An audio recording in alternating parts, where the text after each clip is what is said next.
The fluorescent lights of Pete's diner buzzed overhead like angry wasps, casting a sickly yellow glow across the peeling vinyl booths. I'd been here for hours, watching my reflection grow more haggard in the grimy window, while steam curled up from endless cups of bitter coffee. The place reeked of burnt toast and decades of cigarette smoke that had seeped into the walls, creating that uniquely depressing atmosphere only truck stop diners seem to achieve. The clock above the counter read 2:17 a.m. when Dennis slid into the booth across from me. His face looked worse than I remembered. Deep lines carved into leathery skin, dark circles under his eyes that spoke of sleepless nights. He'd aged a decade since I'd last seen him, though it couldn't have been more than a year. "Still running routes, Greg?" he asked, his voice rough like gravel under tires. His fingers drummed an uneven rhythm on the sticky tabletop, a nervous tick I'd never seen in him before. "Barely," I muttered, stirring a third packet of sugar into my lukewarm coffee. The spoon clinked against the ceramic, too loud in the empty diner. "Market's dried up. Been living off savings for 2 months now." I didn't mention the foreclosure notice sitting in my glove compartment, or the calls from creditors I'd been dodging. Dennis nodded, his expression unreadable in the dim light. We'd done dozens of hauls together back in the day, the kind of friendship forged in endless midnight drives and shared thermoses of coffee. But he'd vanished 6 months ago, stopped answering calls, dropped off the radar completely. Now here he was, looking like he'd been through hell and barely crawled back. "I've got a lead for you," he said, leaning forward.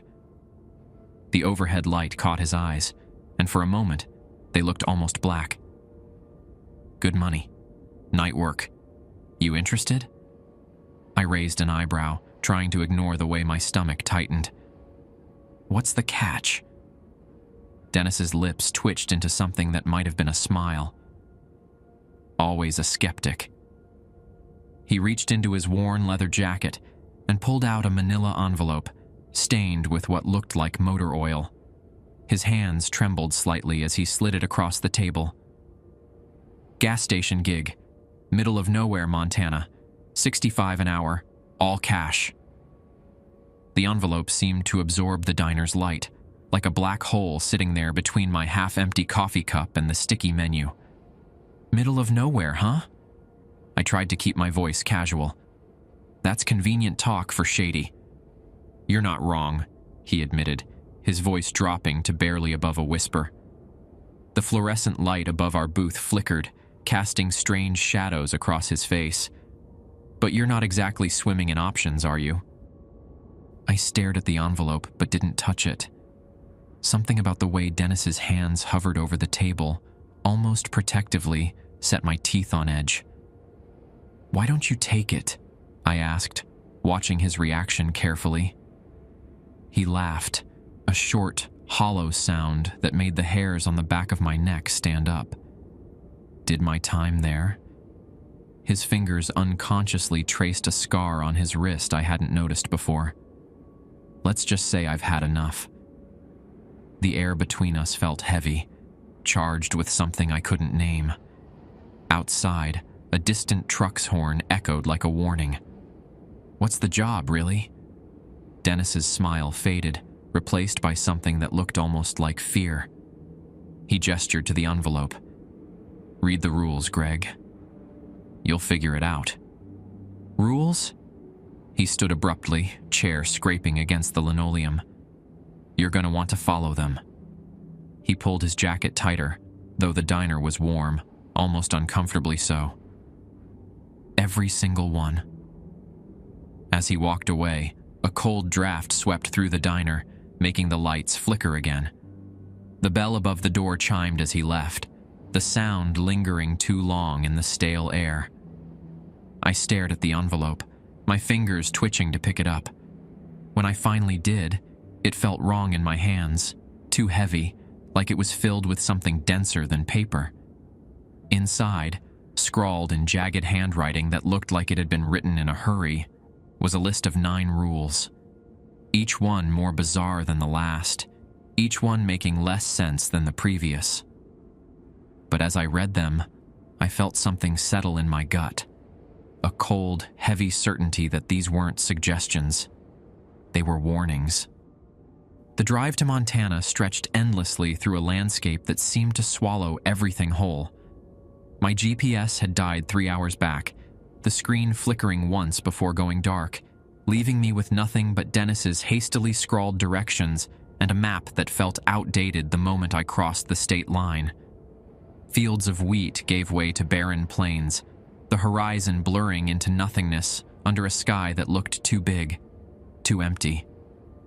The sun had set hours ago, leaving behind a darkness so complete it felt like driving through ink. My headlights carved a tunnel through the black, illuminating empty fields and the occasional dead tree, their branches reaching toward the sky like gnarled fingers. The radio had stopped picking up signals miles back, leaving me alone with the hum of tires and the quiet whisper of wind through a crack in my passenger window that I'd never noticed before. The truck stop appeared so suddenly, I nearly missed the turn. One moment there was nothing but darkness. The next, a lonely island of flickering neon pierced the night. The sign above read "Last Fill Station" in blocky letters, some burnt out to spell Latifi El Santion instead. Below it, a smaller sign swung lazily in a wind I couldn't feel. Gas, groceries, garage. The E in garage flickered erratically, like a dying firefly. I pulled my rig into the lot, the tires crunching over what sounded like a mixture of gravel and broken glass. The sound echoed oddly in the still air, each crunch seeming to last longer than it should. The place looked abandoned at first glance. No cars, no other trucks, just endless rows of empty parking spaces stretching into the darkness. The only signs of life were the humming neon and a strange mechanical creaking from somewhere behind the building that reminded me of an old playground swing moving in the wind. But as I killed the engine, letting silence settle around me like a heavy blanket, I caught sight of a dim light coming from inside the store. It pulsed slightly, as if breathing, casting strange shadows across the dusty windows. The temperature seemed to drop 10 degrees the moment I stepped out of my truck. The air felt wrong somehow, thicker, like trying to breathe underwater. My boots echoed on the cracked concrete as I approached the entrance, each step sounding unnaturally loud in the quiet. The interior was a time capsule from decades past, rows of dusty shelves stocked with faded packages, their labels so old I couldn't make out the brands. The linoleum floor was worn to the backing in places, creating paths that led to nowhere. Behind a counter that had seen better days sat an ancient cash register, its metal dulled with age and what looked like rust, though something about the reddish-brown stains made me look away quickly. A man in a grease-stained jumpsuit stood behind the counter, his presence so sudden I had to stifle a startled jump. I hadn't seen him when I first walked in, though there was nowhere he could have come from. His eyes were bloodshot and wary, seeming to reflect the fluorescent lights above in a way that made them look almost yellow. "You the new guy?" he asked without looking up from something he was writing in a ledger. His pen scratched against the paper with a sound like fingernails on skin. "Guess so," I replied, holding up the envelope Dennis had given me. The paper seemed to pulse in my hand, like something inside was trying to get out. He nodded slowly and gestured toward a door marked "Garage" with peeling black paint. "Tools are in the back. Truck pulls in, you fix it. Simple enough." His voice had an odd quality to it, like it was coming from somewhere much further away than the few feet between us. "What about the rules?" I asked, struggling to keep my voice steady. The fluorescent light above flickered, and for a moment, his shadow on the wall behind him seemed to move independently, stretching and twisting before snapping back to normal. His eyes flicked up to meet mine, and I immediately wished they hadn't. There was something wrong about them, something that made my stomach turn. "You follow 'em." The words seemed to echo slightly, though that should have been impossible in the small space. "And if I don't?" He smiled then, a gesture that never reached his eyes and revealed teeth that looked just slightly too sharp. "You won't make that mistake twice." The words hung in the air like a physical thing, seeming to drop the temperature another few degrees. I nodded, swallowing past a lump in my throat that felt like ice, and made my way toward the garage. As I pushed through the door, I could have sworn I heard him whisper something else, something that sounded like, "None of us do." The garage was a cavernous space that seemed to swallow light. A single bulb dangled from the ceiling on a frayed cord, swaying slightly, though there was no breeze. The movement made shadows dance across walls lined with tools, wrenches, hammers, and things I couldn't identify, their edges gleaming dully like teeth in the dim light. The concrete floor was stained with decades of oil and other substances, creating patterns that seemed to shift when viewed from the corner of my eye. The air was thick with the smell of motor oil, but underneath it lurked something else. A metallic tang that reminded me of blood, mixed with an odor I couldn't place, but made my nose burn. A distant dripping sound echoed from somewhere in the darkness, steady as a heartbeat. Drip, drip, drip. The rules were taped to the back wall, the paper yellow with age and curling at the corners. The handwriting matched the note Dennis had given me, but it looked fresher somehow, as if it had been written minutes ago rather than however long these rules had been posted. The ink seemed to glisten wetly in the dim light. I pulled out my phone to take a picture, but the screen went black the moment I aimed it at the paper. When I powered it back on, the battery had dropped from 89% to 3%. Cursing under my breath, I stepped closer to read, "Last fill station. Night shift rules. Follow them exactly, no exceptions. Rule 1, always turn off the neon sign between 12:17 a.m. and 12:29 a.m. Not a minute earlier, not a minute later. If you hear singing while doing this, don't look up. Rule 2, if you see a truck without a license plate pull in, serve it immediately, but never look at the driver. If they speak to you, respond only with 'fill it up' or 'all set', nothing else. Rule 3, do not eat or drink anything left behind by customers. This includes anything you find in the vending machines, no matter how hungry you get. The snacks aren't what they appear to be. Rule 4, if a truck pulls into the garage and honks twice, lock all doors immediately and wait in the supply closet until dawn. Do not respond to any voices calling your name, even if you recognize them. Rule 5, never go outside to investigate strange lights, no matter how close they seem or what shapes you think you see in them. If they start forming patterns, close your eyes and count to 137. Rule 6, if someone asks for directions to a town you've never heard of, send them west and close the station for exactly 1 hour. Draw salt lines across all doorways before reopening. Rule 7, at 4:07 a.m., check the security cameras. If you see yourself on the screen, do not leave the room until sunrise. If you see yourself smiling, lock the door and pray. Rule 8, if the phone rings after 1:43 a.m., let it ring out. Do not answer it. If it rings more than 13 times, unplug it. If it continues ringing after being unplugged, see Rule 4. Rule 9, always leave a full gas can near pump 4 before your shift ends. If the previous can is empty, do not look inside it to check for residue. Additional notes, the bathroom key is in the top drawer. Only use the bathroom between 2 a.m. and 3 a.m. If you hear children laughing, ignore it. We don't serve families after midnight. The coffee machine in the break room is for display only. Do not attempt to use it. As I read the last rule, the overhead bulb flickered violently, casting the room into darkness for a split second. When the light returned, I could have sworn the handwriting had changed slightly, becoming more jagged, more urgent. A cold draft brushed the back of my neck, carrying with it the faint sound of distant laughter. The dripping sound had stopped. I checked my watch, 11:58 p.m. Less than 20 minutes until the first rule would need to be followed.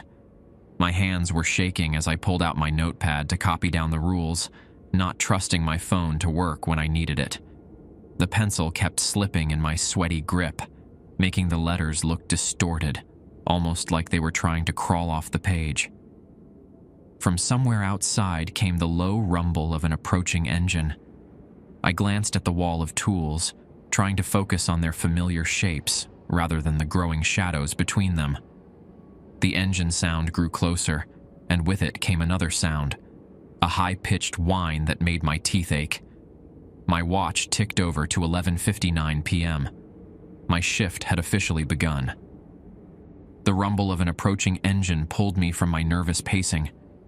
My watch read 12:15 a.m., its digital display casting a sickly green glow in the darkness. 2 minutes until I needed to turn off the neon sign. The rules had been clear about the timing, not a minute earlier, not a minute later. The truck materializing out of the darkness moved wrong somehow. It rolled into the lot with an unnatural smoothness, as if its wheels weren't quite touching the ground. The headlights cut through the night like surgical blades, but the beams seemed to bend slightly, creating shadows that shouldn't have been possible. It was an older model Peterbilt, its once blue paint now a color that reminded me of bruised skin, with a trailer that seemed to absorb the station's lights rather than reflect them. As it passed under the flickering neon sign, my heart nearly stopped. Where the license plate should have been was just a blank dark space that my eyes refused to focus on. Rule number 2 screamed in my mind. If you see a truck without a license plate pull in, serve it immediately, but never look at the driver. The truck came to a stop at pump 3, the engine settling into an idle that sounded more like labored breathing than machinery. The temperature around me plummeted so rapidly, I could see my breath clouding in front of my face. The driver's door creaked open with a sound like screaming metal. I kept my eyes fixed on the ground, watching as a shadow spilled out of the cab. It stretched and distorted across the concrete, far longer than it should have been given the station's lighting. The figure that cast it moved with a jerking, unnatural grace, like a puppet being manipulated by invisible strings. "Fill it up," the voice said, and my blood turned to ice.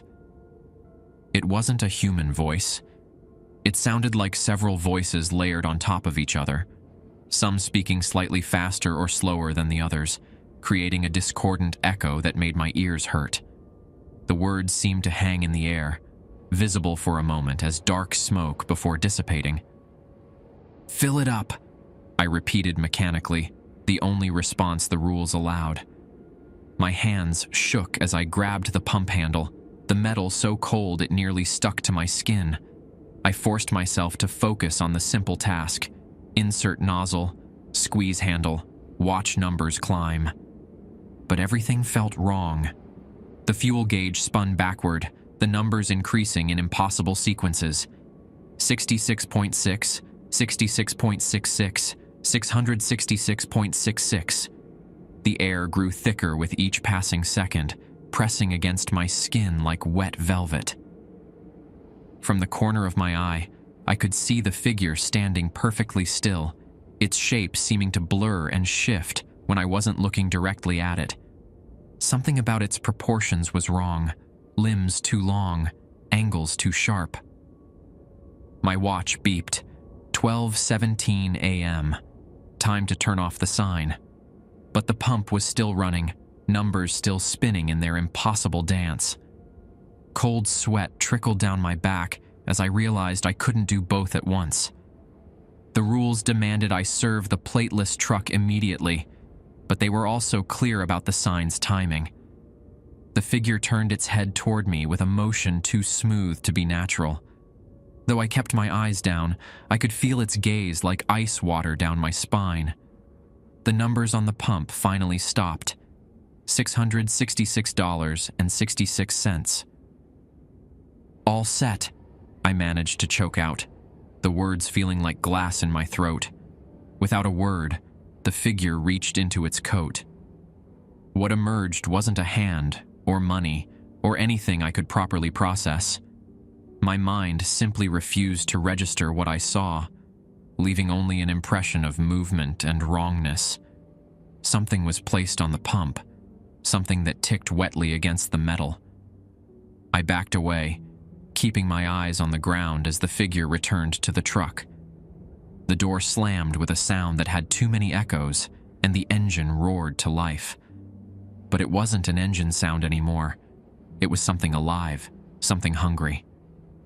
The truck pulled away, but instead of driving down the road, it simply faded, like a dark stain being absorbed into the night. I stood frozen until my watch beeped again, reminding me of the sign. 12:18 a.m., 1 minute late. As I rushed to the power switch, a soft singing began to drift down from above. The rules flashed in my mind. If you hear singing while doing this, don't look up. The melody was beautiful, heartbreakingly so, sung in a language that made my teeth hurt and my eyes water. Every instinct screamed at me to look up, to find the source of that otherworldly music. I kept my eyes forward and threw the switch. The singing cut off abruptly, replaced by a sound like wet wings folding. When I finally dared to look at pump 3, there was no sign of the truck's visit, except for a strange black substance where it had been parked. It looked like oil at first glance, but as I watched, it moved, shifting and bubbling like it was trying to form shapes. I hurried back to the garage, but not before seeing one of those shapes become almost recognizable, almost human, almost like a face I knew. My reflection, grinning back at me from the oil that wasn't oil, wearing an expression I'd never made. At 2:34 a.m., the station had settled into an eerie quiet that pressed against my ears like cotton wool. The encounter with the plateless truck had left me shaken, but following the rules had proven effective, even if each passing hour made me question my sanity more. I'd taken to wiping down the store's counter obsessively, the rhythmic motion helping to calm my nerves. The ancient radio behind the register had been playing static for the past hour, but occasionally I could swear I heard voices in the white noise, whispered conversations in languages that made my head hurt. The security camera monitor on the wall showed empty pumps and vacant parking spaces, though sometimes the images would glitch, showing split-second frames of things that couldn't be there. Dark figures standing motionless between the pumps, children playing hopscotch with strange symbols, my own face staring back from places I hadn't been. The coffee machine in the break room had started making gurgling sounds about 10 minutes ago, despite being unplugged. I remembered the note about it being for display only, and kept my distance. That's when the first light appeared. It started as a pinprick in the darkness beyond the windows, like a star had descended to hover just above the horizon. But it grew quickly, impossibly fast, until the entire station was bathed in a light so white it hurt to look at. It poured through the windows like liquid fire, casting shadows that pointed in the wrong directions. Rule 5 thundered through my mind. Never go outside to investigate strange lights, no matter how close they seem or what shapes you think you see in them. I dropped behind the counter, my heart hammering against my ribs. The light intensified until even the shadows seemed to glow, and with it came a sound, a deep, resonant hum that vibrated through my bones and made my teeth ache. It was almost musical, but the notes were wrong, playing in scales that shouldn't exist. Then came the tapping, At first it was gentle, like fingers drumming against glass. But it grew more insistent, more rhythmic. The windows began to vibrate in their frames, the glass rippling like the surface of a pond. Through squinted eyes, I could see shapes moving in the light outside. Tall, impossibly thin figures that seemed to bend in ways that violated geometry. The humming changed pitch, becoming deeper, more urgent. The radio's static cleared for a moment, and a voice came through, distorted, but clearly calling my name. It sounded like Dennis, but wrong. Like his voice was being played backward and forward simultaneously. The light began to shift, moving around the building with purpose. I could track its movement by the way shadows danced across the ceiling. Shadows that sometimes had too many limbs, too many angles. It paused at the garage, and I heard the tools on the wall begin to rattle in their holdings. The sound reminded me of teeth chattering.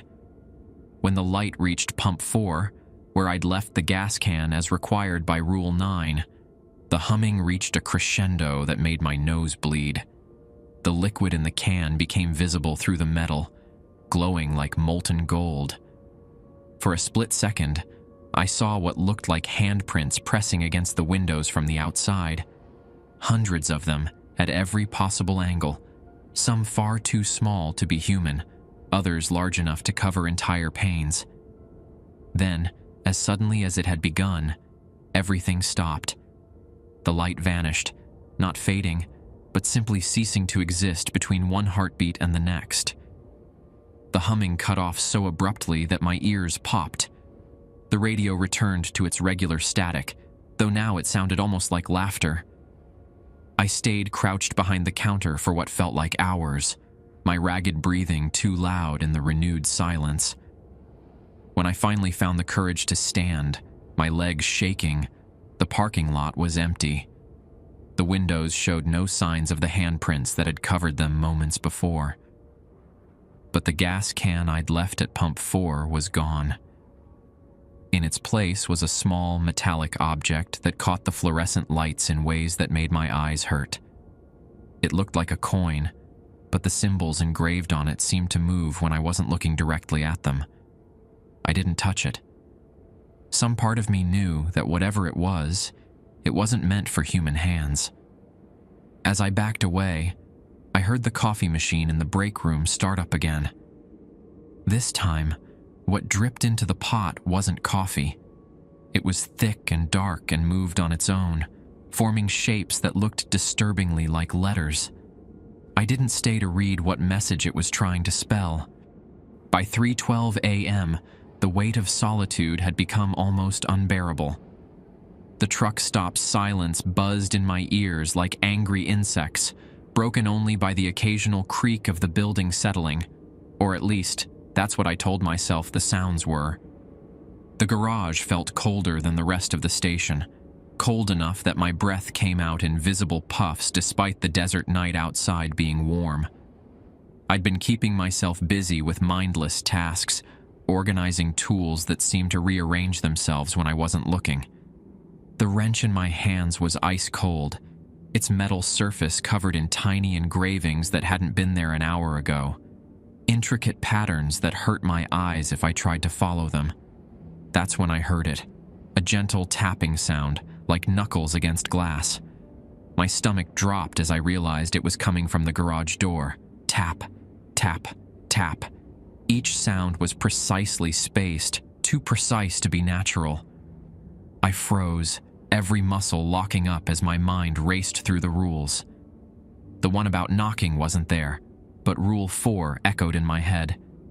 If a truck pulls into the garage and honks twice, lock the doors and wait in the supply closet until dawn. This wasn't honking, though. This was something else. "Hello?" I called out, immediately regretting breaking the silence. My voice sounded wrong in the empty garage, like it belonged to someone else. The tapping stopped, replaced by the low hum of an engine idling just outside. But it wasn't any engine I'd ever heard before. The sound was too organic, too alive, like something massive breathing just beyond the door. The temperature dropped another 10 degrees. The tools on the walls began to vibrate, their shadows dancing in ways that defied physics. Some of them looked like they were trying to peel themselves off the wall. I backed away slowly, my eyes fixed on the metal garage door. The engine sound deepened, rattling the tools until they sang, creating a discordant symphony of metal on metal. The sound reminded me of screaming. My heel hit something soft instead of concrete, and I spun around to find the supply closet door had moved. I could have sworn it was on the other side of the garage earlier. The door hung slightly ajar, revealing darkness so complete it looked solid. The humming outside grew louder, then cut off abruptly. For a moment, there was total silence, the kind of silence that feels like a held breath. Then came the honks. Honk, honk. Two sharp, deliberate blasts that weren't quite right. Too deep, too resonant, like they were coming from something that was pretending to be a truck. The rules screamed in my head as I bolted for the supply closet, slamming the door behind me and throwing the lock. The tiny room was pitch black and smelled of old motor oil and something metallic. The air was stale and thick, making each breath feel like drowning. I clutched my wrench like a weapon, though some part of me knew it would be useless against whatever was out there. The honks came again, more insistent this time. I gritted my teeth, forcing myself to stay put as the rules demanded. Then the tapping started again, this time on the closet door. Tap, tap, tap. It wasn't possible. Nothing had entered the garage. I would have heard the door open. Yet something was out there, just inches away, separated from me by a thin wooden door that suddenly felt as substantial as tissue paper. Greg. The voice that spoke my name wasn't human. It was mechanical and organic all at once, like a machine trying to imitate flesh, or flesh trying to imitate a machine. It had that same multi-layered quality as the plateless truck's driver, but underneath I could hear something I recognized. Dennis's voice, distorted and wrong, but unmistakable. I clamped my hand over my mouth to stifle a scream. The darkness in the closet felt alive now, pressing against me like wet velvet. Something brushed against my ankle, something cold and smooth that retreated when I kicked at it. Greg, come out. Your shift isn't over. The voice was closer now, as if the thing speaking was pressing its mouth directly against the door. We have so much to discuss, about the rules. The tapping stopped, and the silence that followed was somehow worse. I stayed frozen in place, barely breathing, until the first gray light of dawn began to seep through the closet's tiny ventilation grate. Only then did I dare to open the door. The garage was empty, but a trail of black fluid led from the center of the floor out into the lot. It wasn't oil. It moved slightly when I looked at it, forming shapes that resembled letters for split seconds before dissolving back into formless puddles. The air smelled of ozone and burning rubber. On the wall where the rules had been posted, something had added a new line in fresh, glistening ink. Rule 10. When you hear your old friend's voice, remember, Dennis never made it home. The ink was still wet and red. The digital display of my watch flicked to 4:07 a.m. with an almost accusatory beep. Rule 7 loomed in my mind like a guillotine blade. At 4:07 a.m., check the security cameras. If you see yourself on the screen, do not leave the room until sunrise. If you see yourself smiling, lock the door and pray. The security office was a cramped closet of a room tucked behind the store counter. The door creaked open with a sound that made my skin crawl. Not the normal groan of old hinges, but something that sounded almost like words spoken backward. The monitor setup was ancient. 4 screens arranged in a grid, their surfaces covered in a layer of grime that seemed to shift and ripple when viewed directly. The clock on the wall ticked loudly, each second echoing in the small space. It showed 4:07, but the second hand moved with unnatural jerks, sometimes ticking backward for a moment before continuing its journey. The air in the room felt thick, almost gelatinous, and tasted faintly of copper. My hands shook as I reached for the control dial, the metal ice cold beneath my fingers. The first camera showed the empty parking lot, but something was wrong with the image. The lines of the parking spaces curved slightly, creating patterns that hurt my eyes if I looked at them too long. Occasionally, shadows would dart across the screen, things too quick to track, moving in ways that shouldn't have been possible. Camera 2 covered the gas pumps. They looked normal at first glance, but as I watched, the numbers on their displays began to cycle randomly, occasionally showing symbols that weren't numbers at all. The gas can I'd replaced at pump 4 was visible, but its shadow pointed in the wrong direction. Camera 3 showed the garage.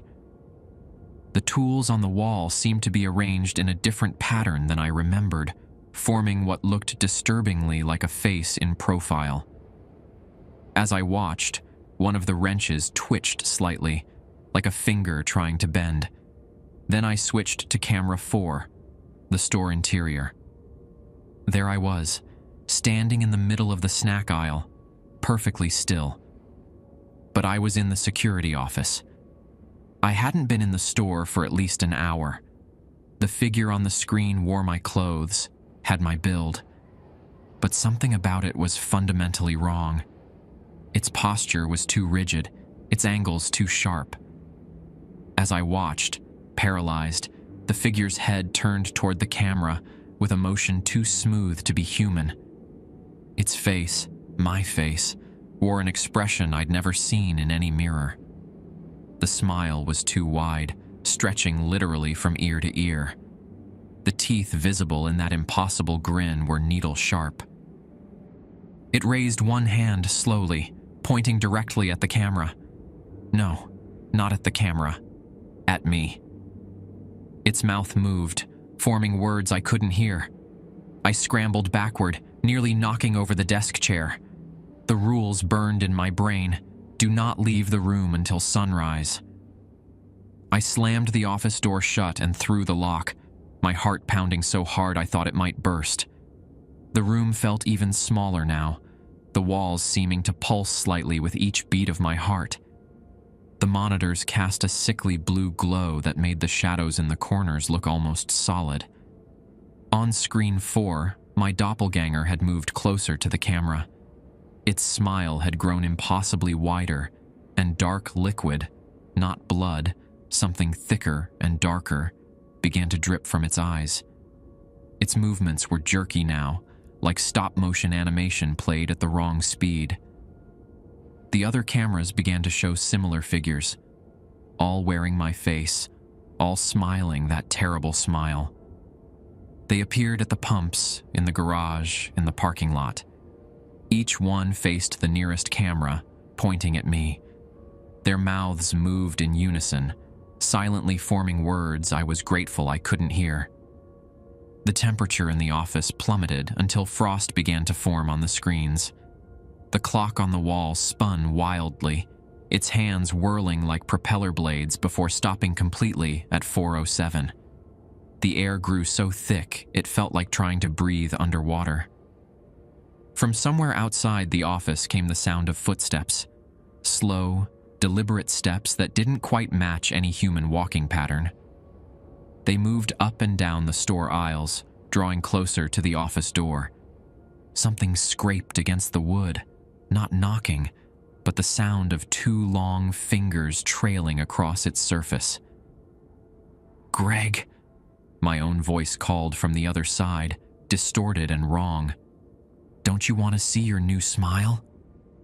I huddled in the corner, as far from the door as possible, watching the monitors with burning eyes. The first rays of dawn crept through the office window like tentative fingers, turning the frost on the monitors into diamonds. The night shift was officially over, but the truck stop felt different now. changed somehow, as if the darkness had seeped into its very foundations. My doppelgangers had vanished from the cameras when the sun rose, blinking out of existence between one frame and the next. But they'd left things behind. Dark handprints on the walls, strange symbols carved into the floor, and worst of all, a lingering sense that they hadn't really gone anywhere. They were just waiting. I gathered my things with trembling hands, leaving the wrench where I'd found it. The metal had grown hot during the night, and the strange engravings now pulsed with a faint, sickly light. My jacket felt heavier than it had the night before, as if something had slipped into its pockets while I wasn't looking. The morning light streaming through the windows should have been reassuring, but something was wrong with it. The beams bent at impossible angles, casting shadows that moved independently of their sources. The store's shelves had rearranged themselves during the night. The aisles now formed a pattern that looked disturbingly like a massive eye when viewed from above. As I headed for the door, movement caught my eye. She-Store's security mirror showed my reflection, but it was delayed by several seconds, the movements jerky and wrong. Sometimes it would pause entirely, its head tilted at an unnatural angle, watching me with eyes that looked increasingly less human. I broke into a run, bursting through the front doors into the morning air. The parking lot was empty except for my truck, but even it looked different in the dawn light. The chrome had dulled to a gunmetal gray, and the paint job seemed to absorb light rather than reflect it, just like the plateless truck from the night before. As I climbed into the cab, something made me check the rearview mirror. My heart nearly stopped. There, at the edge of the lot, stood a figure. No, not one figure, many figures, all wearing my face, all smiling that impossible smile. They stood perfectly still, their forms seeming to flicker and shift in the morning light. I jammed the key into the ignition and the engine roared to life, but the sound was wrong. Deeper, more organic, like the thing that had visited the garage. The radio came on by itself, playing nothing but static and what sounded like distant screaming. I slammed the accelerator, tires squealing on the pavement. The figures didn't move as I sped past them, but their heads turned in unison to follow my departure, necks rotating far beyond what should have been possible. In the mirror, I could see their smiles growing wider, wider, until their faces split like overripe fruit. The truck stop receded behind me, but something else took its place. Lights in the sky, bright and white and impossible to ignore. They paced my truck, keeping perfect formation no matter how fast I drove. The radio static organized itself into words. Rules followed, but knowledge gained comes with a price. The voice was Dennis's, but layered with something else, something that made my teeth vibrate and my vision blur. The lights drew closer, their formation creating patterns that reminded me of the symbols I'd seen carved into the garage tools. Welcome to the night shift, Greg. The permanent shift. I drove faster, but the lights kept pace effortlessly. Sometimes they would swoop low enough that I could see shapes within them. Faces I recognized, faces that shouldn't exist, and things that weren't faces at all. The truck's engine had developed a new sound now, a rhythmic thumping like a massive heart beating. The temperature in the cab dropped until my breath came out as frost, and the windows began to ice over with patterns that looked like screaming faces. From somewhere behind me came the familiar sound. Honk, honk. I didn't need to look to know what was coming up fast in my mirrors. A plateless truck, its paint the color of bruised flesh, driven by something wearing Dennis's face, or what was left of it. The rules had warned us about leaving. They just never mentioned it was already too late once you'd arrived. I'm still driving. The lights follow me everywhere now, waiting. Sometimes I catch glimpses of my reflection in the windshield, glimpses of a smile that grows wider every day. The radio only plays static, but in it, I can hear voices reading out rules. New rules, different rules. And sometimes, late at night when the moon is hidden and the roads are empty, I see the last fill station's sign glowing in the distance. It appears in places where no station should be, calling me back. One day, I know I'll return. We all do.